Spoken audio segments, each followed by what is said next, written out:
अस्सलामु अलैकुम वरहमतुल्लाहि वबरकातुहू।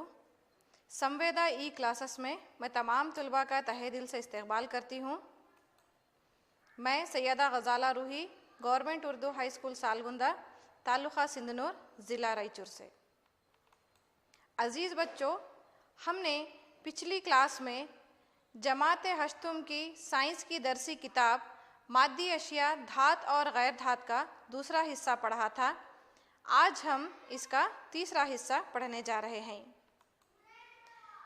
पिछली क्लास में हमने धातों और गैर धातों के खुसूसियात में धात और गैर धात का ऑक्सीजन के साथ तामुल और धात और गैर धात का पानी के साथ तामुल का मुतालिया किया था।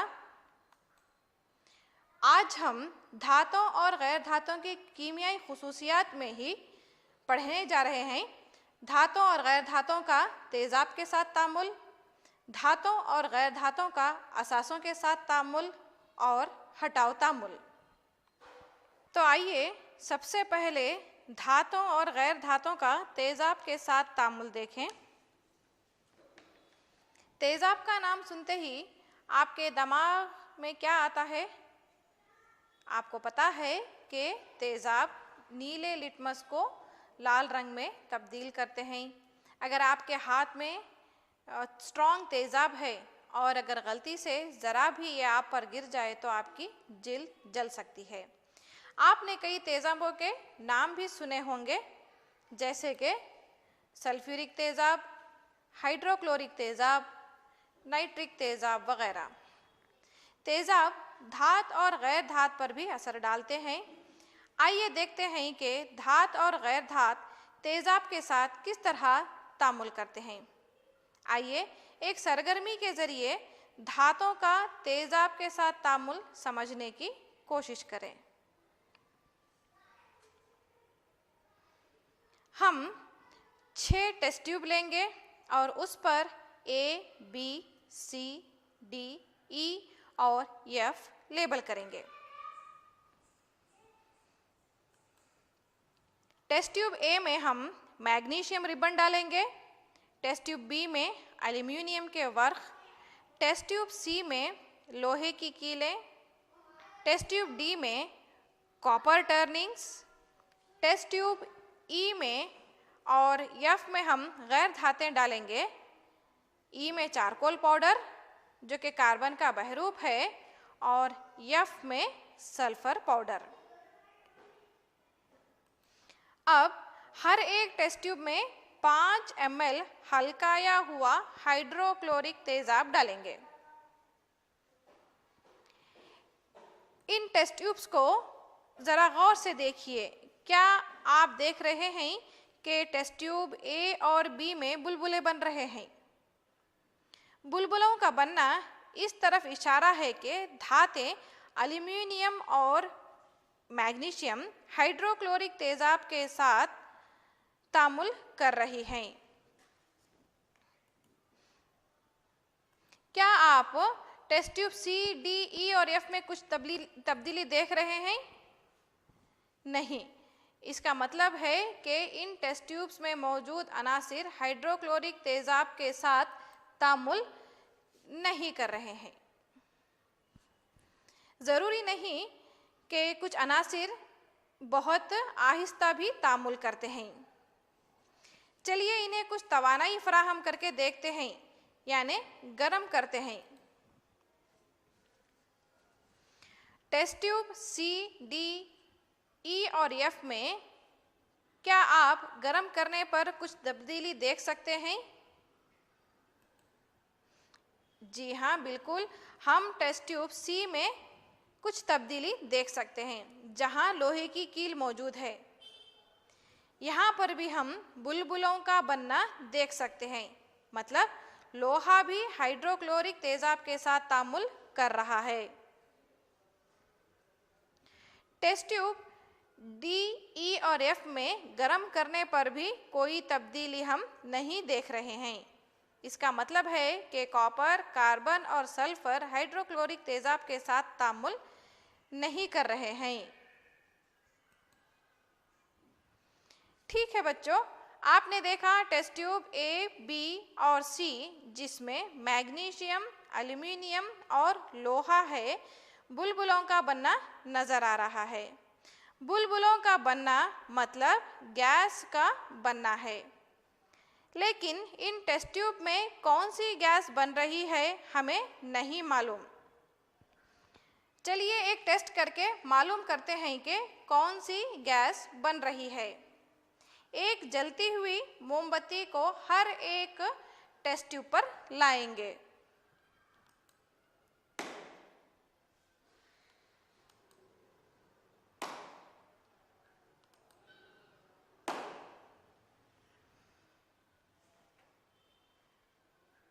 क्या आपने पॉप की आवाज सुनी? ये आवाज आपने हर बार सुनी जब हमने जलती हुई मोमबत्ती को टेस्ट ट्यूब ए, बी और सी पर रखा। इसका मतलब ये है कि जो गैस इन टेस्ट ट्यूब में बनी है वो हाइड्रोजन है, क्योंकि हाइड्रोजन गैस की खुसूसियत है कि वो पॉप आवाज के साथ जलती है। अब हम ये कह सकते हैं कि धातें हाइड्रोक्लोरिक तेजाब के साथ तामुल करके हाइड्रोजन गैस बनाती हैं। यहाँ और एक चीज़ बनती है और वो है नमक। आइए इस नमक के बनने को मसावत के जरिए समझें।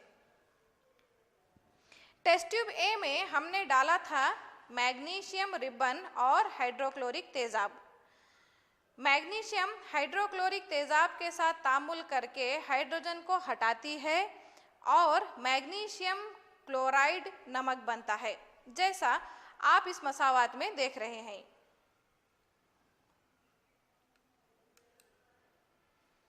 टेस्ट ट्यूब बी में हमने डाला था एल्यूमिनियम और हाइड्रोक्लोरिक तेजाब। एल्यूमिनियम हाइड्रोक्लोरिक तेजाब के साथ तामुल करने पर हाइड्रोजन गैस और एल्यूमिनियम क्लोराइड नमक बनता है। इसी तरह टेस्ट ट्यूब सी की मसावत हम कुछ इस तरह लिखेंगे। लोहा हाइड्रोक्लोरिक तेजाब के साथ तामुल करने पर हाइड्रोजन गैस और लोहे का क्लोराइड बनता है।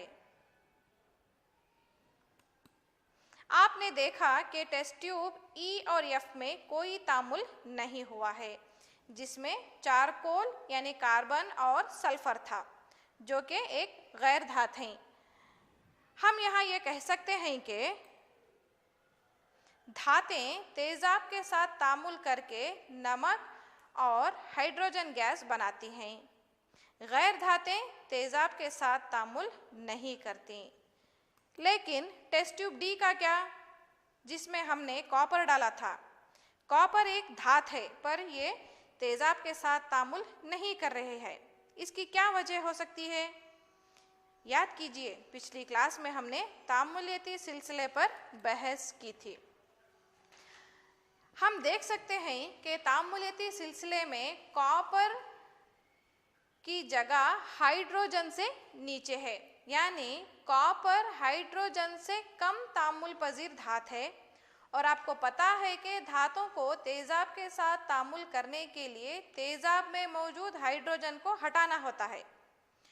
कॉपर को हाइड्रोक्लोरिक तेजाब के साथ तामुल करने के लिए हाइड्रोक्लोरिक तेजाब से हाइड्रोजन को हटाना होगा। कॉपर चूंकि कम तामुल पजीर है, इसीलिए हाइड्रोजन को नहीं हटा पाती और इसीलिए यहाँ कोई तामुल वाक़या नहीं होता। क्या होगा अगर हम धातों और गैर धातों में हाइड्रोक्लोरिक तेजाब की जगह सल्फ्यूरिक तेजाब डालेंगे? आप यहाँ पर भी वही देखेंगे जो हमने हाइड्रोक्लोरिक तेजाब के साथ देखा था। धातें सल्फ्यूरिक तेजाब के साथ तामुल करेंगी और गैर धातें सल्फ्यूरिक तेजाब के साथ तामुल नहीं करती। आइए इन तामुलात को मसावत के जरिए समझने की कोशिश करेंगे। मैग्नीशियम जब सल्फ्यूरिक तेजाब के साथ तामुल करता है तो वही हाइड्रोजन गैस बनती है और जो नमक बनेगा वो होगा मैग्नीशियम सल्फेट। इसी तरह जब एल्यूमिनियम सल्फ्यूरिक तेजाब के साथ तामुल करता है, एल्यूमिनियम सल्फेट नमक और हाइड्रोजन गैस बनती है।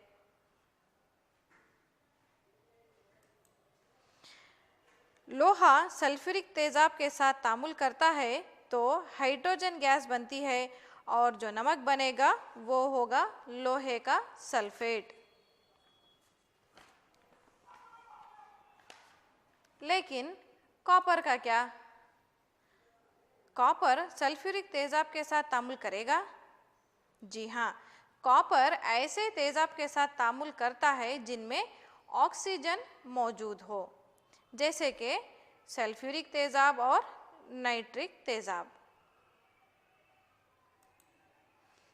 तो आखिर में हम ये नतीजा अख्ज़ कर सकते हैं कि जब धातें तेजाब के साथ तामुल करती हैं तो हाइड्रोजन गैस और नमक बनते हैं, लेकिन कॉपर धात होने के बावजूद हाइड्रोक्लोरिक तेजाब के साथ तामुल नहीं करता, बल्कि ऐसे तेजाब के साथ तामुल करता है जिसमें ऑक्सीजन मौजूद हो, जैसे कि नाइट्रिक तेजाब और सल्फ्यूरिक तेजाब। गैर धातें तेजाब के साथ तामुल नहीं करती।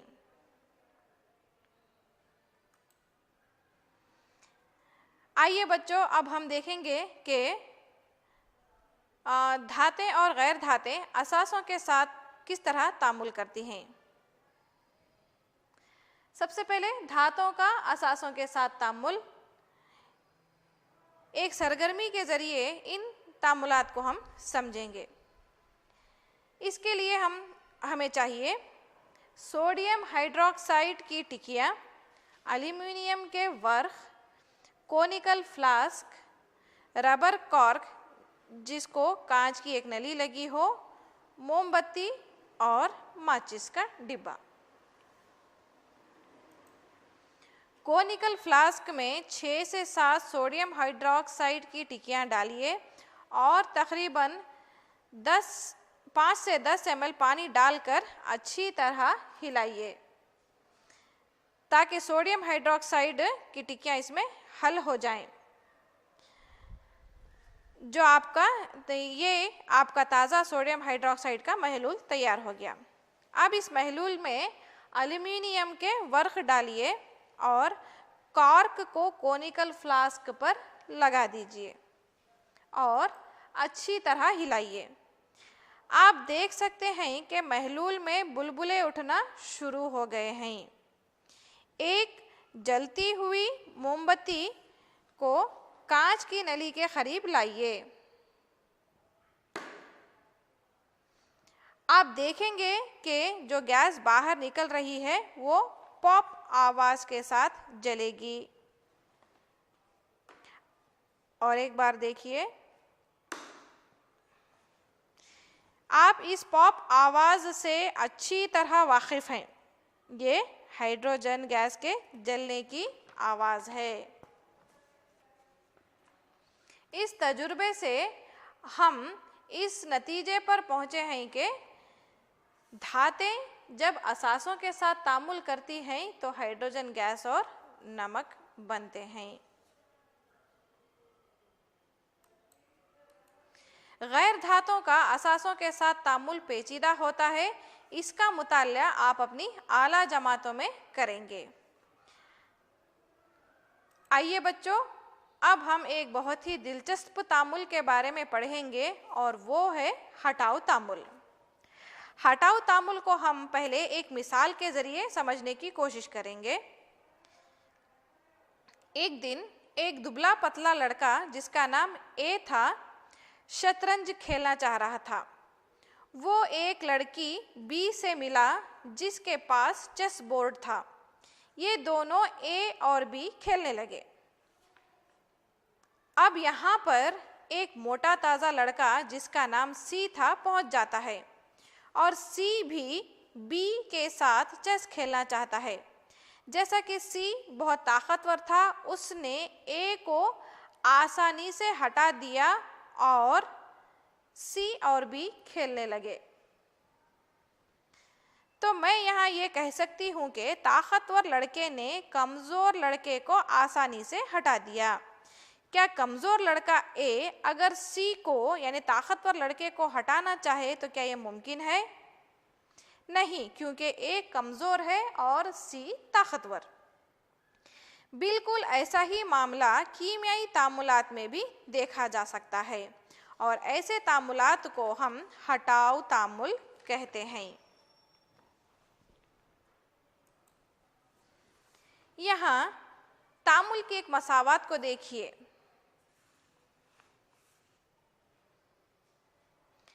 ए भी एक मुरक्कब है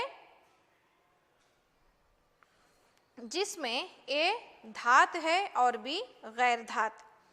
ए कमज़ोर धात है यानी कम तामुल पजीर धात है और अब सी ताकतवर धात यहाँ आती है।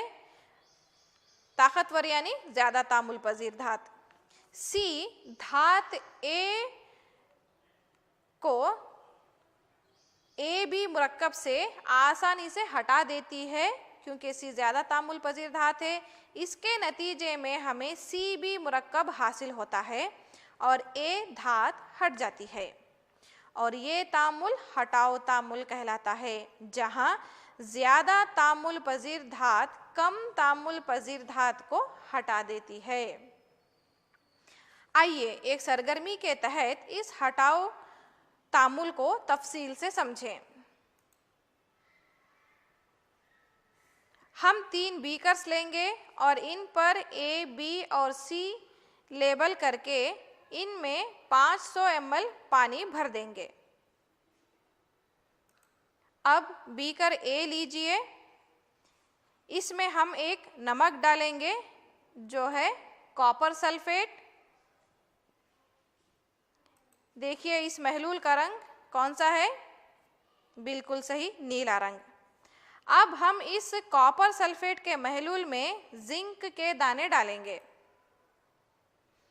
और थोड़ी देर रख देंगे।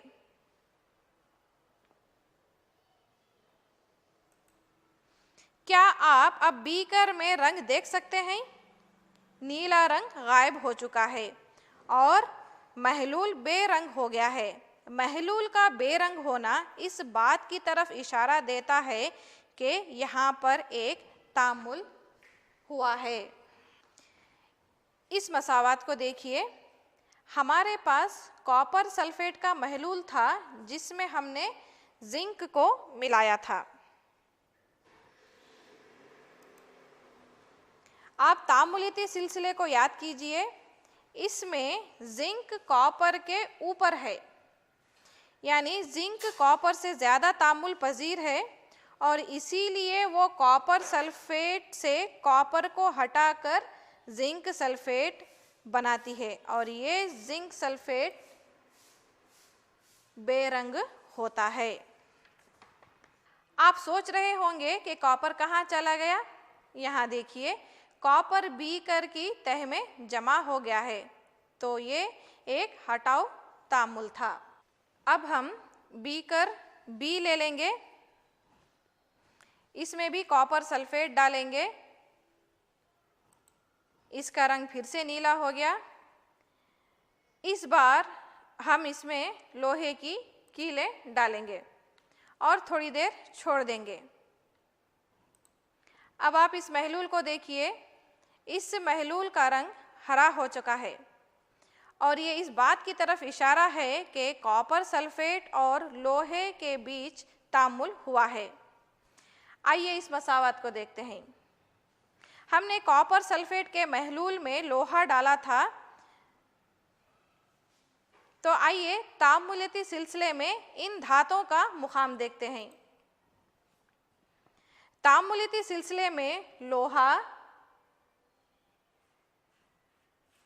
कॉपर के ऊपर है यानी लोहा कॉपर से ज़्यादा तामुल पजीर है और इसीलिए कॉपर सल्फेट महलूल में आसानी से कॉपर को हटाकर लोहे का सल्फेट बनाता है।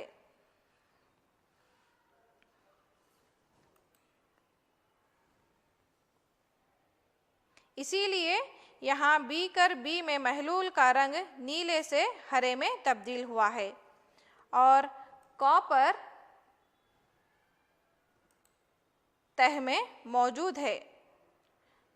इसीलिए बीकर में महलूल का रंग नीले से हरे में तब्दील हुआ है और कॉपर तह में मौजूद लोहे की कीलों पर जमा हुआ है और ये भी एक हटाव तामुल की मिसाल है। आइए अब बीकर सी लेते हैं। इसमें डालेंगे जिंक सल्फेट। इस महलूल का रंग देखिए, यानी ये बेरंग है, कोई रंग नहीं है। इसमें हम कॉपर का बुरादा डालेंगे और थोड़ी देर बाद देखेंगे कि क्या होगा। आप देखेंगे कि महलूल में कोई तब्दीली वाक़ई नहीं हुई है और इसका मतलब यह है कि यहाँ कोई तामुल वाक़ई नहीं हुआ है। आइए देखते हैं ऐसा क्यों हुआ है। फिर से तामुलियती सिलसिले पर नज़र डालते हैं। तामुलियती सिलसिले में जिंक कॉपर के ऊपर है। इसका मतलब यह है कि कॉपर जिंक से कम तामुल पजीर है, इसीलिए जिंक सल्फेट के महलूल से जिंक को नहीं हटा सकता और इसीलिए बीकर सी में कोई तामुल नहीं हुआ है। तो याद रखिए बच्चों, हटाव तामुल एक ऐसा तामुल है जिसमें ज्यादा तामुल पजीर धात कम तामुल पजीर धात को हटाती है।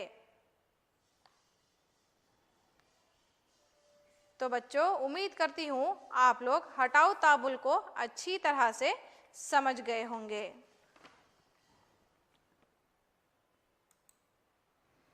आइए आखिर में हमने आज जो पढ़ा इसका इयादा करते हैं। जब धातें तेजाब के साथ तामुल करती हैं तो हाइड्रोजन गैस और नमक बनते हैं, लेकिन कॉपर धात होने के बावजूद हाइड्रोक्लोरिक तेजाब के साथ तामुल नहीं करता, बल्कि ऐसे तेजाब के साथ तामुल करता है जिसमें ऑक्सीजन मौजूद हो, जैसे कि नाइट्रिक तेजाब और सल्फ्यूरिक तेजाब।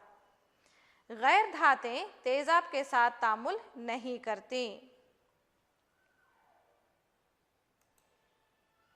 जब धातें असासों के साथ तामुल करती हैं तो हाइड्रोजन गैस और नमक बनते हैं। हटाव तामुल एक ऐसा तामुल है जिसमें ज्यादा तामुल पजीर धात कम तामुल पजीर धात को हटाती है।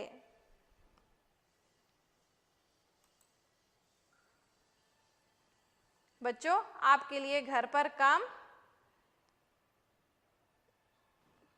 पहला सवाल है, चंद तेजाबों के नाम लिखिए। दूसरा सवाल है, हटाव तामुल पर मुख्तसर नोट लिखिए। उम्मीद करती हूँ आज की इस क्लास को आपने बगौर सुना और समझा होगा। शुक्रिया।